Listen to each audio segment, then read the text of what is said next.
ahead and start?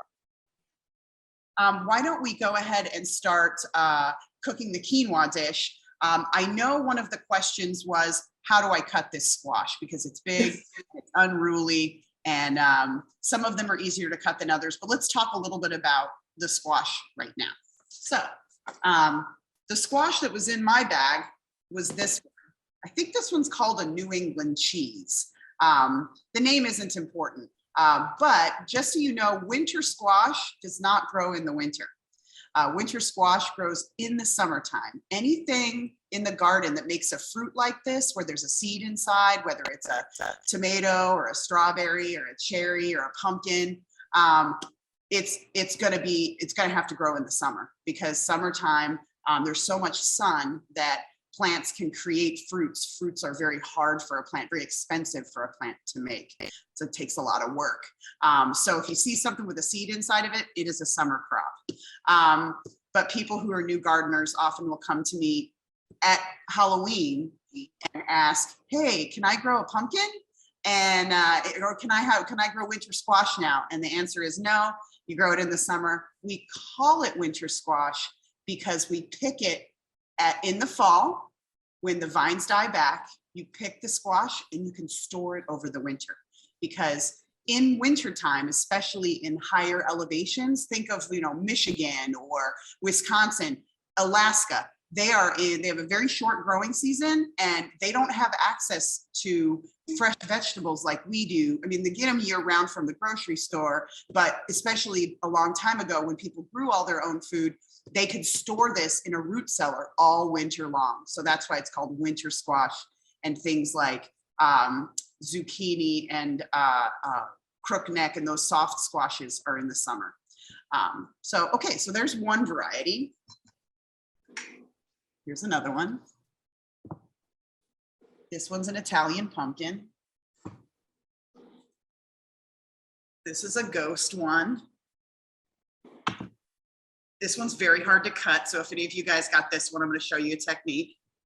And then they also have really big ones like this. This is for like a really big family or a really big party. None of you got these ones because these are for us to appreciate and look at. We'll probably have to cook it and feed it to the whole office. Okay. All right, so let's first cook our quinoa dish. And while it's cooking, I'll show you how to cut into the pumpkin, okay?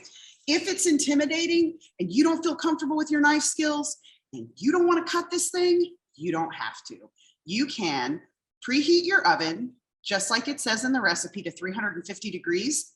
Put it on a sheet pan, and stick it in the oven just like this. Cook it until it's soft, and then cut it and take the seeds out. That way you have no risk of hurting yourself, especially if you let it cool down so you don't burn yourself. And then you can take the cooked quinoa and put it inside and serve it. So you could do that too. Or we can cut it. Some of the varieties are easier to cut than others. So, but why don't we get into cooking the quinoa first? So here we go. I'm going to, so that you can see what's going on. Oh, there's a question. Were these grown at Briggs Garden? Oh, I wish I had enough land to grow these for you at Briggs Garden. The question was, did we grow them at Briggs Garden? I wish. I don't have that much land at Briggs, at least not cleared at this point. It's a 45-acre property. I could probably grow all of these if we didn't grow anything else during the summer. But these actually did come from North Carolina. So we got these at the State Farmers Market. We bought so many of them, and we bought them after Halloween. If you want to get a good deal on these, like this squash was between $12 and $17 before Halloween. After Halloween, it was $3, because everybody wants to buy these before Halloween to decorate their porches. They don't even realize that they're edible. So if you wait till just after Halloween, just like when you want to buy Halloween candy at half price, you can buy these at a considerable discount. So, okay. Any other questions? Moving on. Okay, here we go. All right. So we're going to start first. In your bag, you had, I guess I didn't pull those out. You had 2 onions. You have a white or a yellow onion and a red onion. We're going to start with the white onion, yellow. And I'm going to show you an easy technique to cut an onion Now, if you already have a technique that you use to dice an onion, use that one. It's not how important how you cut it. It really is more important that you eat vegetables. So I'm not here to tell you one way or another which way is better. But if you don't have a lot of experience cutting onions, let me give you some tips. Onions make you cry. Onions have sulfur chemicals in them, sulfur-containing chemicals that burn your eyes when they get into the air. So it actually mixes, the sulfur mixes with the water in your eyes and creates an acid and it burns. So if you refrigerate these so that they're cold, they're less gassy. Also, when you cut into an onion, the cut part, set it flat on your board. Don't leave it up so it's gassing into your eyes. You can also wear goggles if you need to, if you're very sensitive. But let's go ahead and I'll show you how to cut this. First, we're going to take off the stem end. This is the root end, and we are going to hold that together for as long as possible, okay? We're not going to cut into that. We're just going to shave it off, and then we're going to cut off the stem end. Okay, ready? So I'm going to trim that off like that, and I'm just going to barely trim this off so that's still connected all together. Then I'm going to turn it over, and I'm going to cut it right in half. Now, I'm not going to leave it like this because it's going to burn my eyes. I'm going to do like that, okay? Let's peel our onion. I mean, I have a compost bowl, so I'm not throwing this all in the garbage. Thank you so much. And then I'm going to do the next one. I like to get all of the garbage off the board before I start chopping things. So I'm going to clean up my board a little bit so it doesn't end up in my food.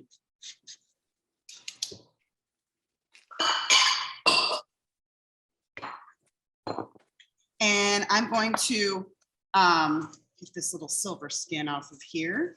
Now, if you look at your onion, my little root, thank you. My little root is still together, my little root end, okay? And I'm gonna draw an imaginary line about 1/2 inch around. I wish I would have gotten a pen, but you can see my little line that I made there, okay? And then you look and there's these lines that are like little rays of the sun going all the way around it like this. We're gonna use that as our guide to cutting. So I am gonna use my knife and I'm going to cut these little rays. You're gonna start from that line and cut all the way around like this. But you're not gonna cut through your imaginary line because you want this to hold together. So I'm gonna show you how to do that. I'm gonna go all the way around. Okay, now when I pick it up, I lost a little piece. Do you see how it's all still stuck together? That's what we want. Then we're gonna put it down, put my little piece back. And I'm just gonna cut my onion. Okay, just like that. Put it in my little bowl. Now, if you're cutting a lot of onions, you can cover this with plastic wrap or a plate while you're cutting so that these don't gas at your eyes either. All right, we'll do the other side.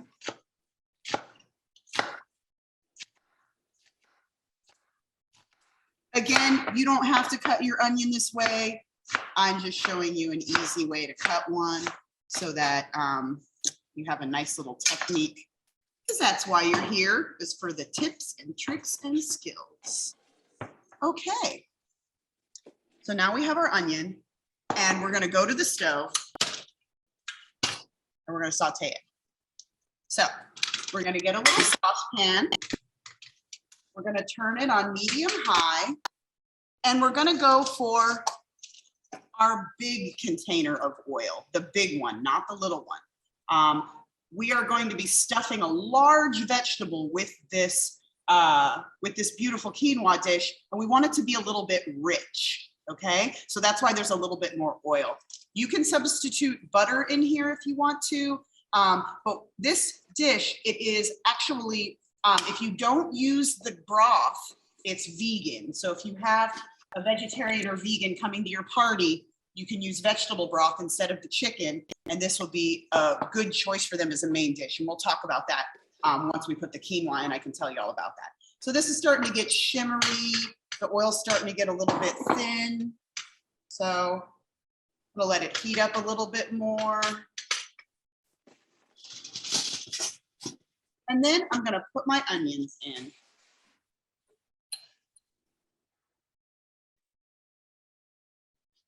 Just like that.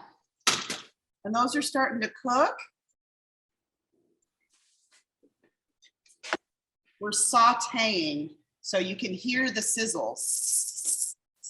That's when you know that you're cooking, you're sauteing, which is great. So now what we're gonna do is we're gonna put our dried spices in here. So you have two little things of dried spices. One has the little bay leaf in it. When you open that up, it's got a couple of bay leaves. Remember how many you put in there so you can take them out later. And then 2 teaspoons of Italian seasoning. You can use any other kind of herbs in here. If you would like this spicy, you can add chili right now. You can add some garlic powder if you want. You can really sauce this up how you like.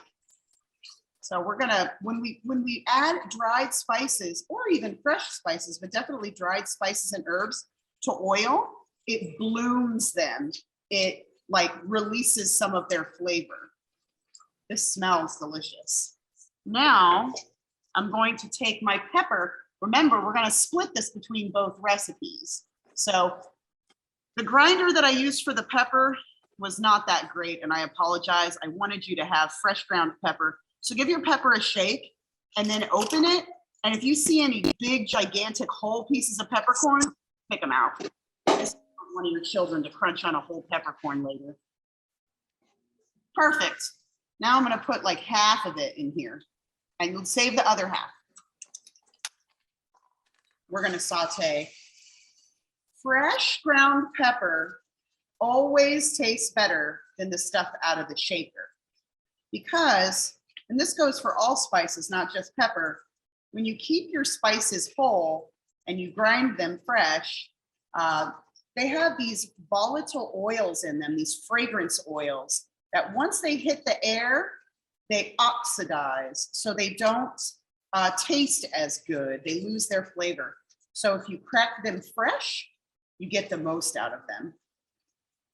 So we're sauteing, they're starting to get translucent and beautiful. You can lower the heat and cook these for a lot longer if you want them caramelized. But we are gonna cook this for 20 minutes in with the quinoa, and then it's gonna cook for like an hour, hour and a half in the squash. So these onions are gonna be cooked again. But this smells lovely. I wish it was smell-o-vision, but it's not. Okay, now we have our quinoa. So here's our little bag of quinoa. The way this is tied, you can grab this piece right here and pull it, and it should come undone. Okay, like that. It's 1 cup of quinoa. So here we go. All right, I'm gonna dump in the quinoa. Now, quinoa is not really a grain. Grains are seeds to grasses, and this grain is actually related to spinach and beets. So it's very, very nutritious. I'm just sauteing this a little bit just to kind of toast the grains a little. You don't have to do this, but it does add a little bit of extra flavor if you toast the grains. And now I'm gonna take my 1.5 cups of water and I'm gonna pour it in. Okay. Then I'm gonna take my bouillon cube. You can leave this out if you have a vegetarian or vegan in your family, because this grain, this pseudo grain, is actually, it's a complete protein. It has all 8 essential amino acids. So just like if you eat a piece of meat, it has all of your amino acids that you need. Anything from an animal, meat, milk, fish, pork, eggs, cheese, any of those things have all of your essential amino acids that your body cannot make on its own. But if you just eat rice or a grain, a true grain by itself, it doesn't have all of them. And if you eat beans by itself, it does not have all of them. That's why we combine them in vegetarian diets. You eat beans with rice or peanut butter with bread. You eat a legume, which is like a bean and a grain together, and it gives you all of the essential amino acids. With quinoa, you get them all in one. So we're gonna bring this to a boil. Okay.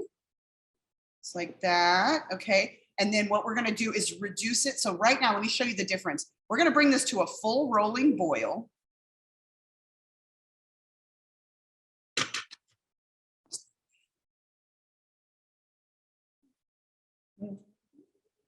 Dried it, made it all beautiful.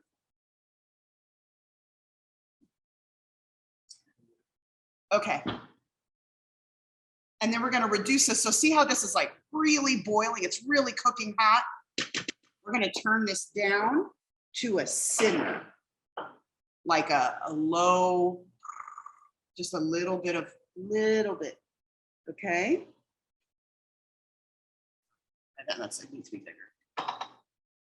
And then we're gonna cover this and cook it for 20 minutes. We have lost the lid that fits this. It's around here somewhere. So we'll move on to the next thing while Tommy finds the lid.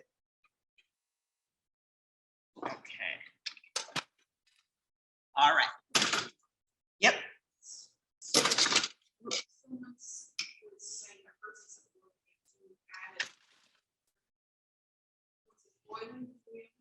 Yes. So the bouillon cube, go ahead and add it whether it's boiling or not. It's perfectly fine to add it.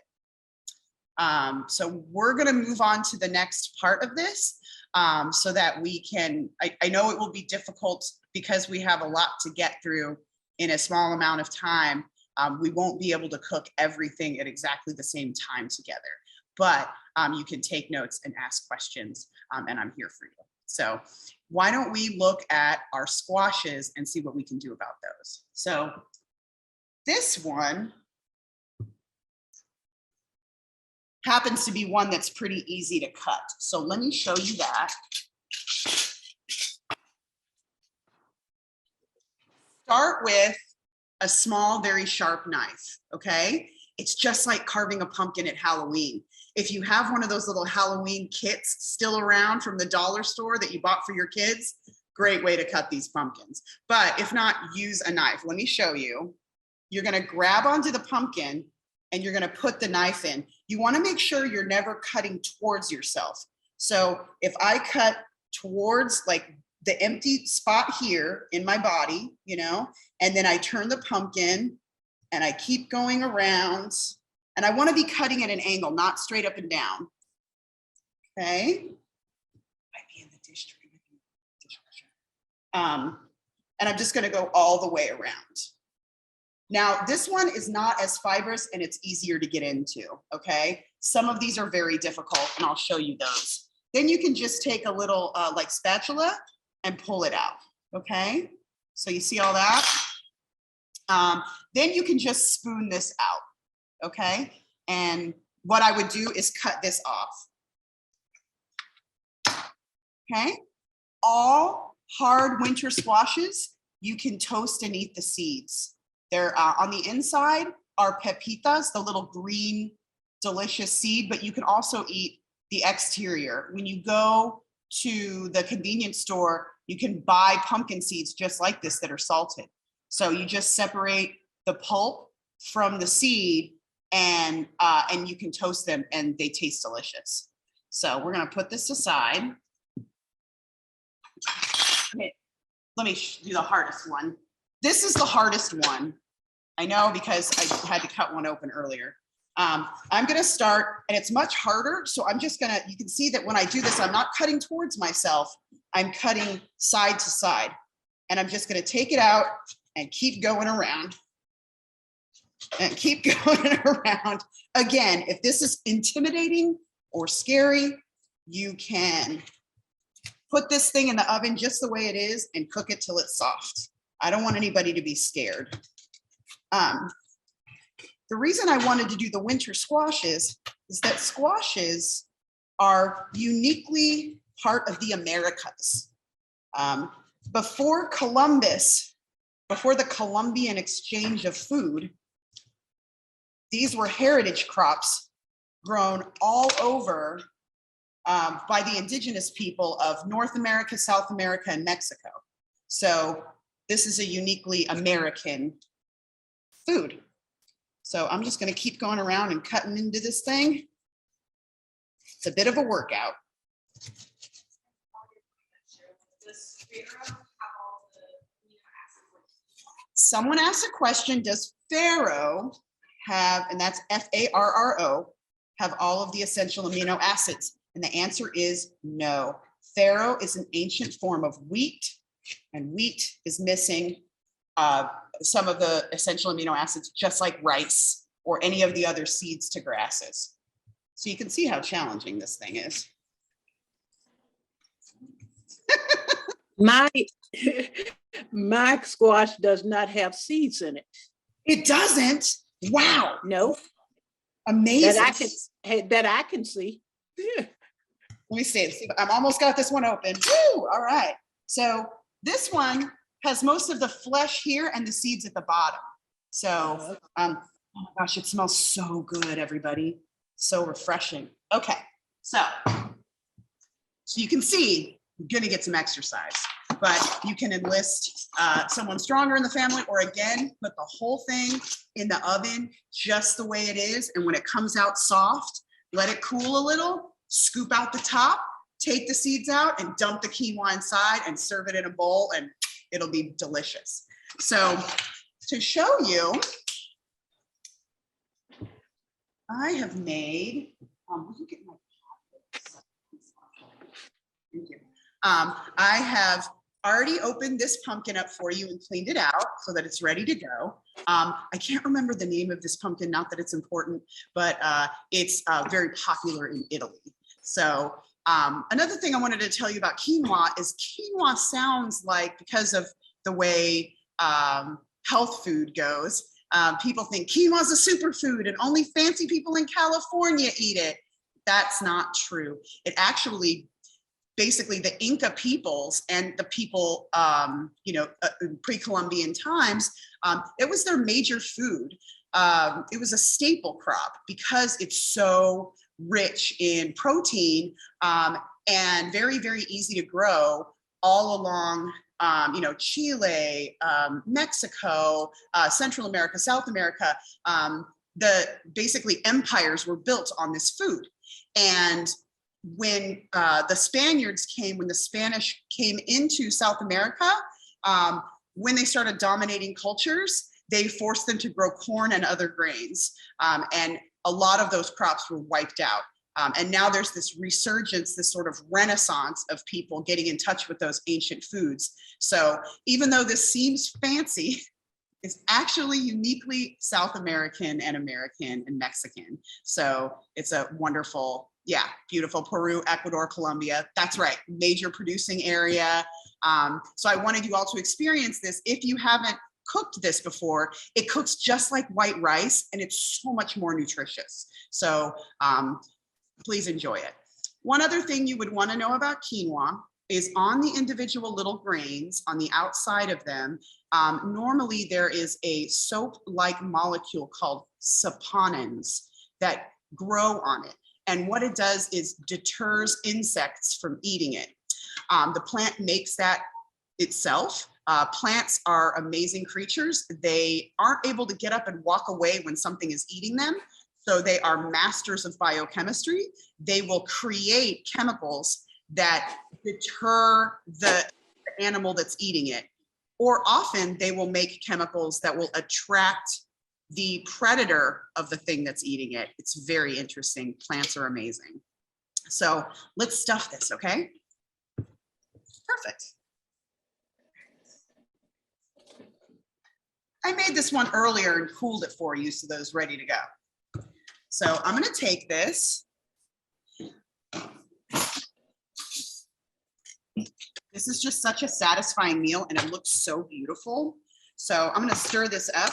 Remember to take your bay leaves out because people, that's not a good, it's not edible, but it tastes good, but it won't hurt anybody. But it does add flavor, but you can't just munch on those leaves. So I'm gonna stir this up a little bit. And I'm gonna put it in my pumpkin. Now, some of you got squash that are way bigger than what the quinoa can fit into. And that's okay. One thing that you can do to beef this up, to make more of it, is you can add other vegetables like carrots or celery and cook those with your onions to make more filling. Just like that. You can also add things like walnuts, pecans, cheese.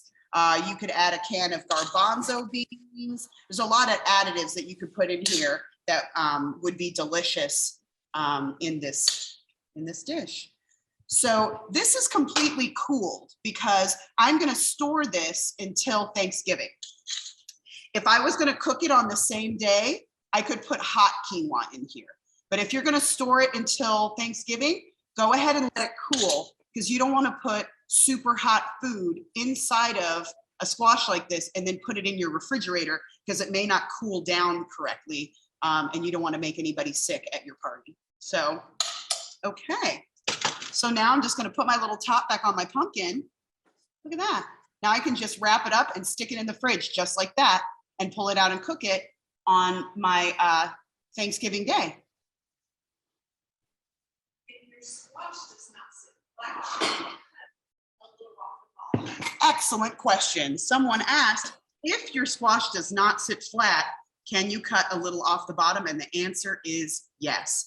Try not to cut too much, because you could cut a hole in the bottom of your squash, but don't worry about it. If you do that, just take off the piece that you cut off and put it on the inside like a plug to plug it up. And then, you know, just don't eat that part. I know I saw some of those beautiful squashes I put in some of those bags, and some of them did have a little point on them. They looked really neat though. Okay, so I have a finished one for you. So here's one that I cooked earlier today for you. And you can bring it to the table like this, or you can take the top off and finish it with cheese or something if you like. And that's really lovely. And then you can bring it and you just cut into it like so.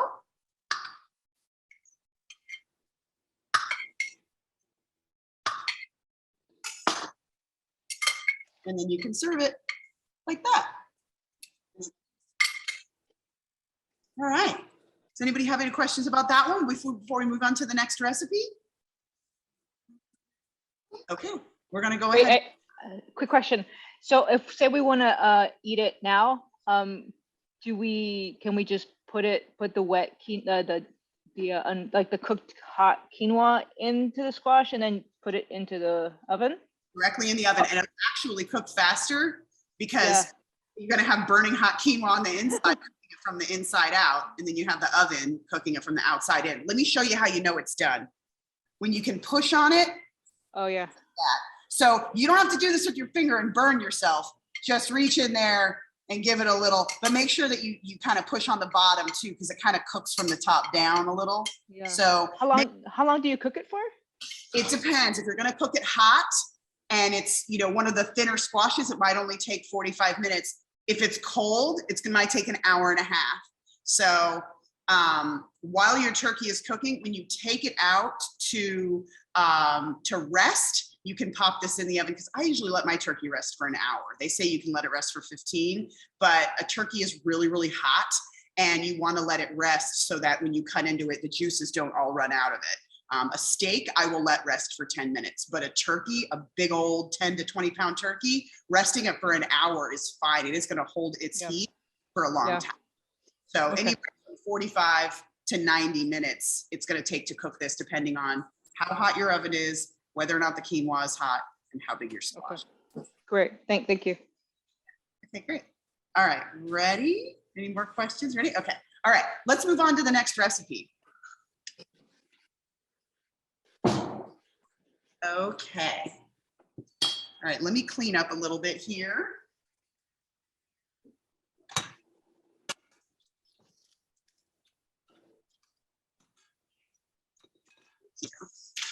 All right, so the next recipe, I wanted to give you something that was a little bit of a palate cleanser. What that means is, while we're eating all of this rich and delicious food, I wanted to offer something on the table that would sort of clean, sort of like just refresh your tongue and mouth, so that the next bite of gravy is even that more delicious. Often when you go to Thanksgiving dinner and someone's got like a plain green salad on the table, not that many people touch it, because it's a day of decadence. It's a day of richness. And so if you're just going to have a green salad with whatever vinaigrette, it may not get eaten. So I wanted to offer something that would be interesting and attractive to people. Maybe they haven't had it before.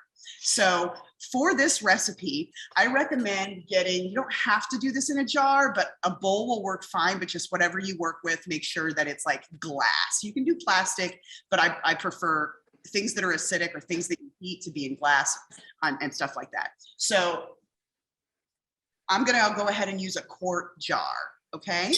The ingredients that you're gonna need are your red wine vinegar, your small container of oil. You can add more oil to this recipe if you like, but there's already so much rich food on the table. I tend to not add a lot of oil to this recipe, but it's really up to you. And then we're gonna use the rest of our pepper, okay?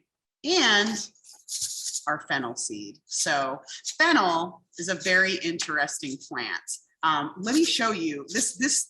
It's an interesting plant because it gives you a vegetable and it also gives you a spice. So if I took these seeds and I planted it,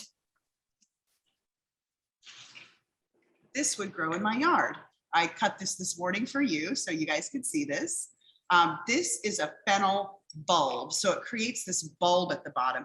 When you buy fennel in the grocery store, you just get this piece because you can see how long and beautiful and frondy this is. If they tried to sell you the whole thing, this would get wilty pretty quick. So this will last for weeks in the refrigerator if you cut the tops off. But this has a beautiful, delicate, almost licorice flavor to it. And if you have a fennel bulb, you can actually also marinate the fennel as well.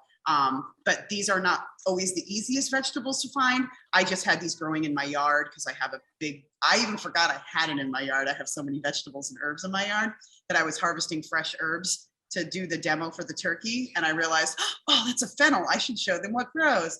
But if you plant fennel seeds, this is what you get. And it's beautiful and it's very low maintenance.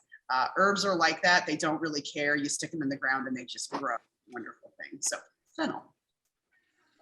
All right, so we are going to just work with fennel seeds today, okay? So fennel, or just like we were talking about grinding fresh pepper, it's the same thing with fennel seed, it's a seed. So this has been, in a package, but Ok, mi amor. Ahorita voy a ir, ok? Estoy sacando unos saquitos del aceite. Quick Estoy question sacando about the unos fennel sacos del seed. aceite. Quick question about the fennel seed. I actually accidentally put the fennel seed in the quinoa. Is that gonna? well, it'll have an interesting flavor. What you'll do is you'll be chewing quinoa and you'll bite into a fennel seed. So that bay leaf is on the top of those so that you could tell the difference between the two. It won't hurt you and it'll just be interesting. So I hope it's good, interesting. Okay. sorry about that. Oh, geez. Okay, so let's get on with the salad. I'm gonna start with a small saute pan. You don't have to do this step, but it always makes things way more flavorful. So each one of these little seeds is its own protective little encasement. And it's got its oils and things all intact in there. And so we're gonna toast this because when you toast things, they turn brown and add another layer of flavor, like a nuttiness. And then we're gonna crush them, okay? So I'm gonna go ahead and turn it back to my pan here. I'm gonna turn it on like medium. I don't wanna burn them. There's not that much, that's not that many seeds, and it's a pretty big pan. And it's gonna heat up pretty fast. So I'm gonna put those in. And then Quick question, is there a quick substitute for fennel or something equivalent? is there something like aniseed or yeah, no, I don't know. Okay, all right, thank you. Substitute, you mean something because you want to put it on the salad? Well, because I use my fennel on the on the quinoa.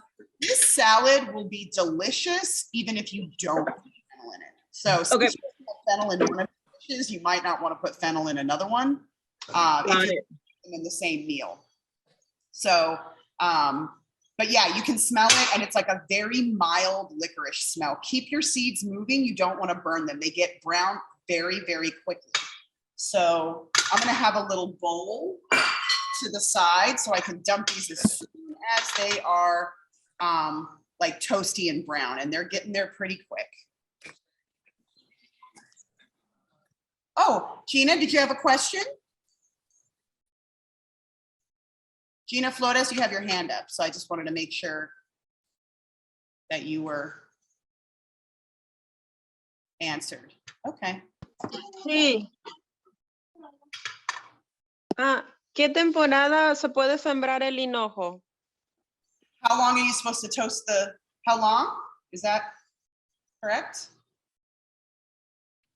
No, You're gonna- she's asking when you can grow the fennel seeds. I'm sorry, when do I grow the fennel seeds? Yeah. Okay, so real quick, let me get these off the heat. Let me show you. Okay, so I've got see how they're a little browner? We're gonna dump those out. We don't leave them in the pan because the pan's hot and it'll continue to cook. So move this off. Okay. All right, so let's go back to our fennel plant. Okay, our fennel plant, which is in the celery and carrot family, and it will put off these beautiful little umbrella flowers in the spring, late spring, early summer. And it will put off these little yellow flowers, and you can eat the flowers too. They're very delicious. For those of you out there who drink cocktails, you can sprinkle them on the top of them. It's very fancy. You can also break them off and sprinkle them on salads. It's gorgeous. There's a lot of edible flowers out there that people don't know about. Fennel is one of them. And then bees and butterflies will come around this plant. It's growing like this, and this thing will just be moving with bees and butterflies all over it, drinking the nectar. And every time that a flower touches, every time a pollinator, a bee or a butterfly touches one flower and then another flower, the pollen transfers and then a seed can grow in that spot. So then the seeds take over where the flowers used to be, and you can strip them off. And you want to do that soon because that is when a plant dies. So this is a biennial, which means that it takes 2 years for the seeds to be made. And so if the seeds are going to be there, you're going to take those off, harvest this. Otherwise, it's just going to die where it's at. But it'll drop seeds down in the garden, and you'll get another fennel bulb the following spring. Did somebody have a question about, they missed something about the fennel? Please tell me what you missed.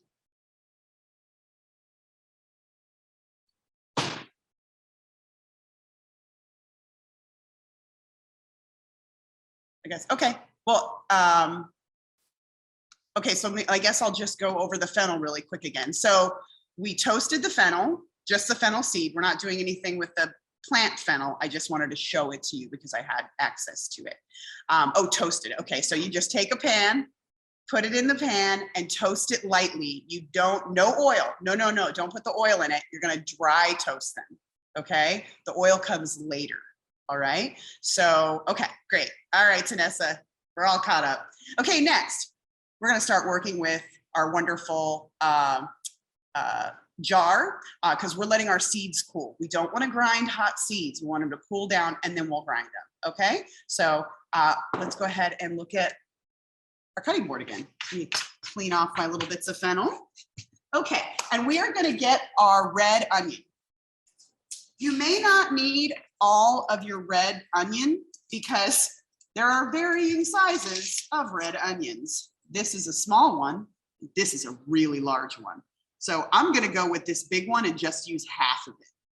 It depends on how much you like onions. I just realized that the Goldmans are here. Cecilia and Vincent, I see you. Oh my gosh, I didn't know you were in here. I'm so happy. Oh, look at your faces. Okay, I'll get back to cooking. Sorry, everyone. It's been a while since I've seen them. The pandemic. Oh, okay, here we go. All right, back to the cutting board. And I'm gonna cut the top and the bottom off my onion. So remember our stem end and our little buddy, the root end, we're actually gonna cut both of these off, okay? So we're gonna cut that off. I'm gonna turn around and I'm gonna cut that off, okay? Then I'm gonna turn it on its end and I'm gonna cut directly down the center, okay? And remember, I'm putting my onion face down so that I don't burn my eyes any more than necessary. And then I'm going to peel my onion. Thank you very much. And then I'm going to clean up my mess before I start chopping.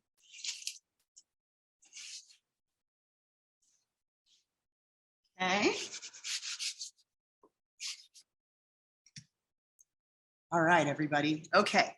Now I'm going to clean this kind of like slippery stuff off my onion. And I'm going to store 1/2 of this. All right. You need to wrap it really, really tight in plastic or foil. Anywhere where this is exposed to the air is going to oxidize and smell.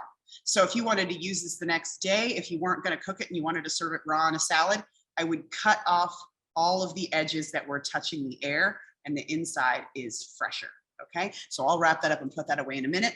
And let me show you an easy way to cut very, very thin slices, because this is an orange fennel salad with onions. We don't want it to be an onion salad with orange. So the smaller we cut things in comparison to other things will determine how strong their flavor is. Just think of, you know, when we're eating, like, if you don't chop up your garlic really fine and you make a pasta salad and you're eating these delicate herbs and pasta, and then you get 1/2 of a chunk of raw garlic, it'll rock your world. So you want to chop those kind of more powerful things smaller so that they spread across your dish a little bit more sort of equal, like homogeneous. Okay, so let's look back at the cutting board.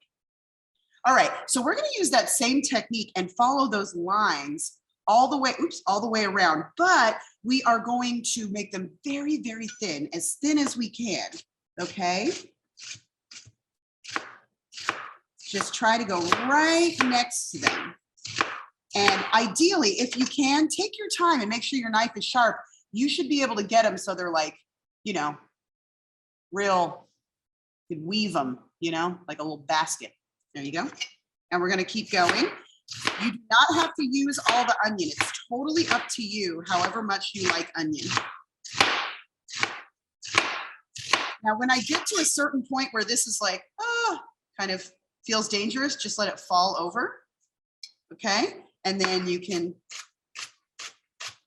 cut.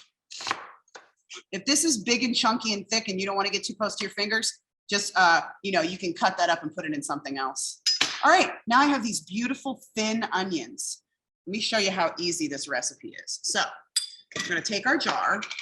You can use any jar. I like glass. I don't like to use acid with metal, and I don't really like to use plastic because plastic has really awful chemicals in it, and I try to keep it out of the kitchen as much as I can. There's plastic all over the world. I might as well try to keep it out of my house as much as possible. That's just me. So onions in a jar. Now I'm gonna take my my red wine vinegar and I'm gonna dump it in, okay? And then I'm gonna take the rest of my pepper and I'm gonna put that in. Maybe not all of it, it's up to you. See how much pepper you like. I like a lot. And then I'm gonna use my little bit of oil and put it in there, okay? Then I'm gonna take one of my oranges, okay? And I'm gonna zest it. That's where I remove just the part with color. There's a couple of nifty tools that you can use to make that happen, okay? And if you don't have these tools, I can show you other ways to do it. So I'll be right back. Huh? Yes. Oh, yes. Sorry, everyone. Forgot to tell you, please wash your oranges before you do this. That would be very helpful. I did not wash your produce first. So make sure to do that. You don't really need to wash onions because you take off the outside. And normally I don't worry too much if you're going to eat the inside of an orange, washing it because you're not eating the peel. But this time we are eating the peel. So wash your orange. Thank you. Okay, so now there's this nifty tool you can get called a microplane, and it's real easy to use. I'll show you how to use it, but it's not necessary that you have to have this. It's just if you have an extra $12 sometime in your life, this is a great tool to have in your kitchen because You can like grate hard cheeses very fine. You can grate whole nutmegs. You can do zest. There's a lot of different things you can do with this tool. But again, I'm going to show you a couple different ways to do this with stuff you probably already have in your house. But let me show you how to use this. You put your thumb and your forefingers on the top and bottom because you're not going to be grating those parts. You're going to rest this on the board like so. And you're just going to stripe it one time. You see how I've taken just the color off? I'm not going to go over it again. And then you tap, and then there's your zest. It's very handy. But you may not have this in your kitchen. So I'm going to take that zest. I'm going to put it in my jar. Okay. And we're going to show you how to do it. You can often find on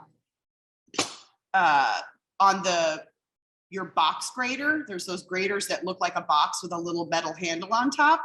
The smaller grater on one side works really well for the peel of this. If you don't have either of those things, I have one other trick to show you.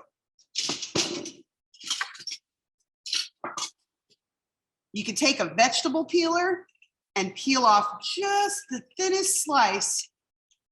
You don't want to take a lot of that white stuff off. That stuff is bitter. It's good for you. It's got B vitamins in it, but it doesn't taste very good. There's not very much there, so I'm going to go ahead and I'm going to try to get a little bit of it off. That's good. And now I can chop this really fine.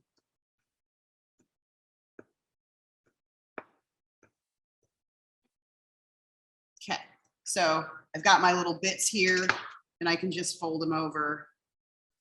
And I know it looks like I'm doing this 10,000 times faster. I have really good knife skills because I've had a lot of practice. Just take your time. It doesn't have to be fast. Remember, you have a lot more time to cook this evening. We just only have 2 hours to give you all the information, which is why I'm chopping quickly. But see, that's all. You can absolutely do it without a microplane. But I like the microplane, so I'm going to do the rest of it.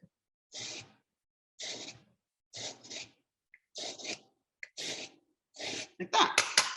Ta-da! Okay, so now I have, clean off my board. Okay.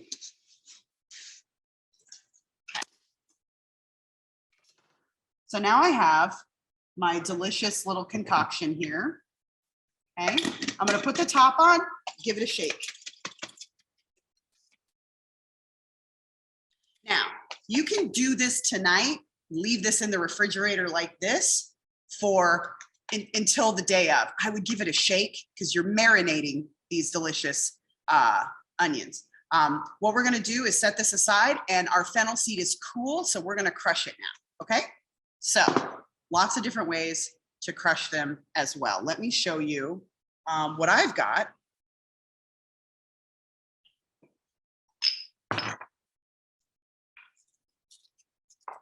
This is a mortar and pestle.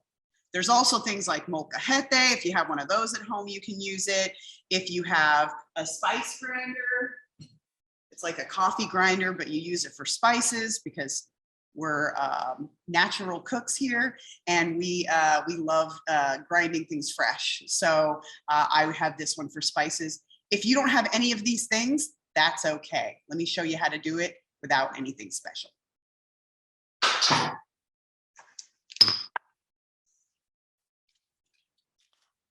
Get yourself a zip top bag. Take your seeds, dump them in. Close the top of the zip top bag. Get the air out of it. Set it on a flat surface. Get something heavy, like a pan or like a rolling pin, and bang the heck out of it.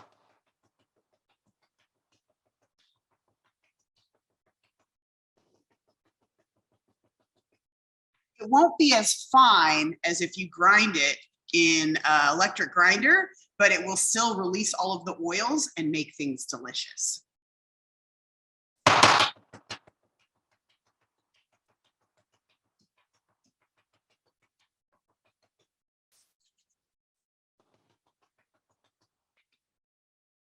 Smells great. Okay, now we're gonna dump that in our jar.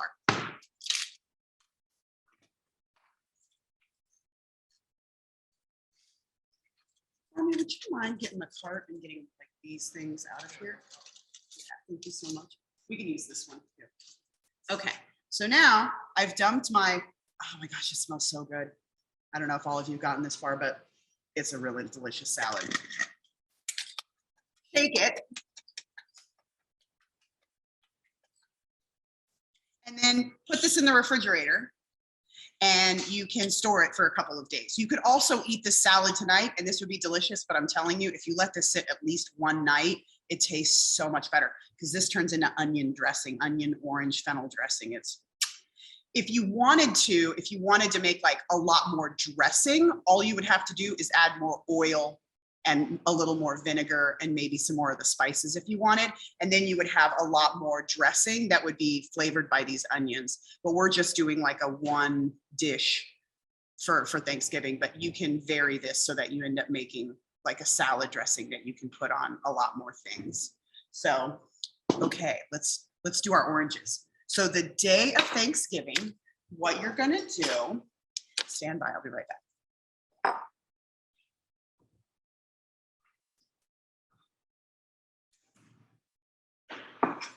Okay, so we have our orange and there's a certain way that we're gonna cut this orange, okay?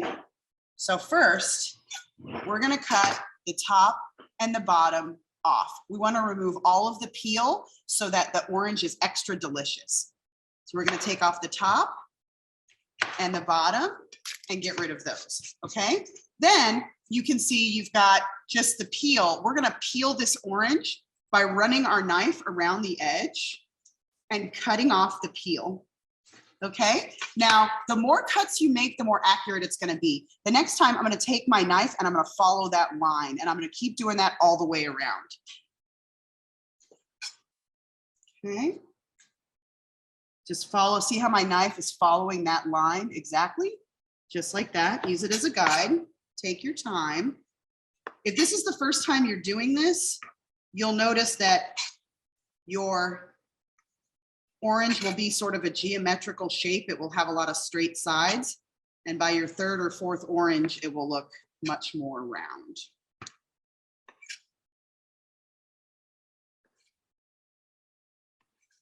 All right, so I'm gonna trim that off because again, the pith, this is called pith, P-I-T-H. It is nutritious, but not very delicious. So let's clean up our board.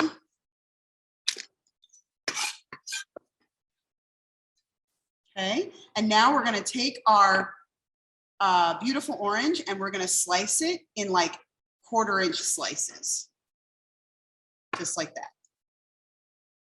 Just take your time, make sure your knife is sharp.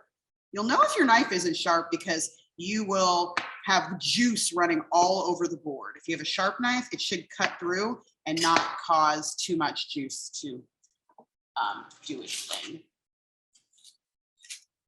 Okay, and I took the liberty of pre-slicing some, and then you just layer these on here so they look beautiful. You can take the small stubby ones and hide them under the beautiful ones because your eyes eat first, everyone. Okay, just like that. Look at that. Looks like a magazine. All right, so see that? I mean, this is a way that you can take inexpensive fresh food and make it look fancy. This was only maybe $1 worth of fruit and it looks fantastic. Okay, now we're gonna take, let's pretend it's the day of, we're gonna take our shaky, okay? And then we're going to we're gonna take our onions. You may not wanna use all your onions depending on how many guests you have or how much they like onions, but these have been marinating, they're gonna be lovely. Just like that. And then you're gonna drizzle it with the dressing. Okay, so doesn't that look nice? Isn't that much more interesting than a green salad on a Thanksgiving table, in my humble opinion? And it smells fantastic, everyone.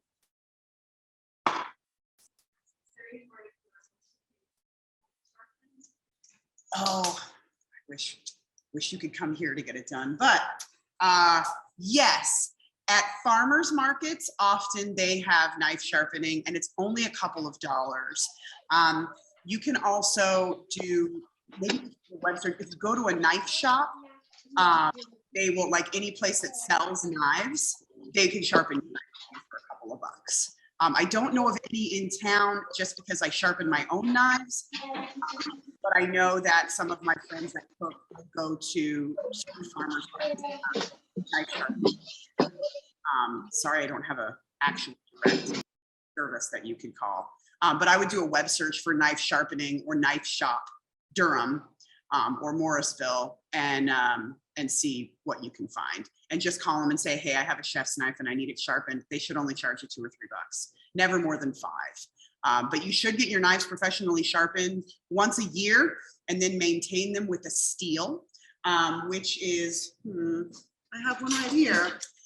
This is a diamond steel, but you can actually get them where they're just steel and they have little sort of lines on them. This one has a little thin coating of diamond on it.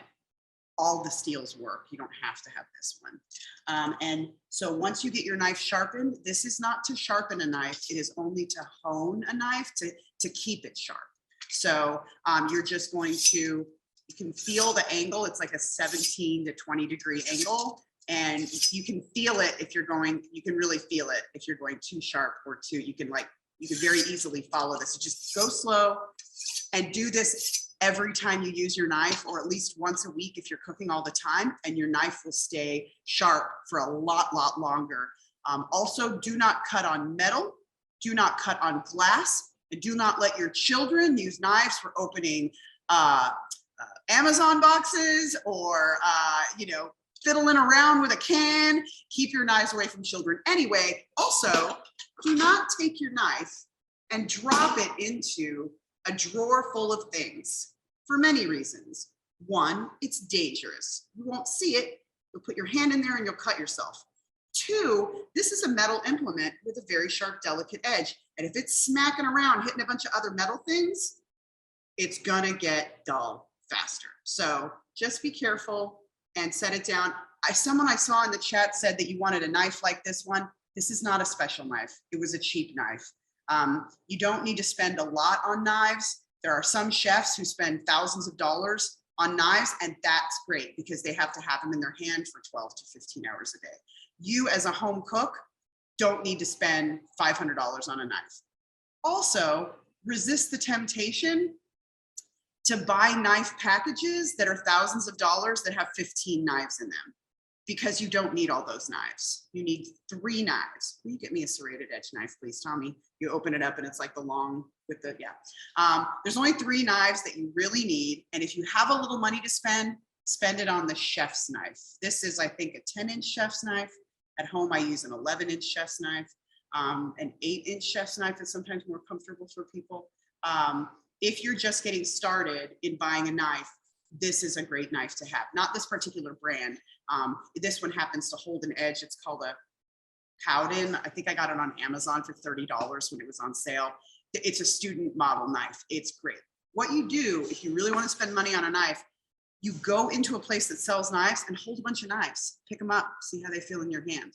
That's the important part, not the brand. It isn't really that important. It is to some people, but you can have a great knife for $15.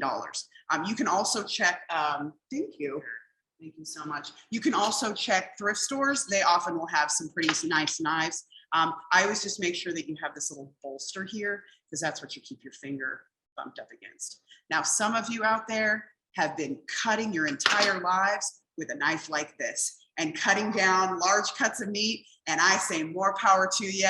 You go ahead. I'm not here to tell you to buy a knife you don't need in your home, because I'm not here to sell you anything. But, just for those of you that are just getting started, I recommend a French chef's knife like this, not a French brand, but just this is called a French knife. Santoku's is a whole Asian bunch of knives. When we're out of the pandemic and I can see people in person again, I would love to have knife skills classes regularly, because it's the most fundamental, wonderful, beautiful skill to have. because when you have knife skills, you eat vegetables. If you don't have knife skills, a salad is $16, at least one with a lot of good stuff in it. And it's not sustainable for people to eat healthy. I can't even afford a $16 salad every day. That's ridiculous. That's a retirement plan. That is not a salad diet. So knife skills to me is my favorite thing to teach because it is so life-changing to learn something where you can get dinner on the table right now if you have knife skills. So